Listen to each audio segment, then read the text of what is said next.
कोई बंदा आपके खिलाफ साजिश करता है, आपके खिलाफ चाल चलता है, आप हक पर कायम हैं, तो खुदा की कसम कुरान भरा पड़ा है। आज तक जनाब हज़रत आदम से लेकर कभी शैतान हज़रत आदम के ख़िलाफ़ खड़ा होता है, अल्लाह हज़रत आदम को मसूद मलाइक बनाता है और शैतान को क़यामत तक के लिए अल्लाह लानती करार दे देता है। कभी जनाब हाबील के मुकाबले के अंदर काबिल साजिशें करता है, कभी यही कौम हज़रत नूह के ख़िलाफ़ खड़ी होती है, अल्लाह हज़रत नूह को तूफ़ान नूह के अंदर बचा लेता है, साजिशें करने वालों को तबाह कर देता है।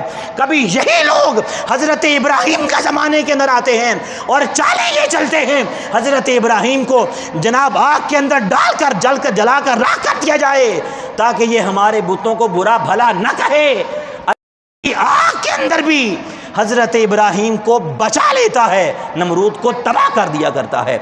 अल्लाह मूसा के लिए समंदर से रास्ता बनाता है और जो साजिशें करता है अल्लाह उसी समंदर के रास्ते फिरौन को तबाह कर देता है। वही मुस्तफ़ा हैं, जब कायनात के अंदर आते हैं कुफार आपके ख़िलाफ़ खड़े होते हैं, आपकी जान के दुश्मन बनते हैं, अल्लाह कुफर की सारी साजिशें नाकाम कर देता है और सारी कायनात के अंदर इस्लाम का अलम बुलंद होता है।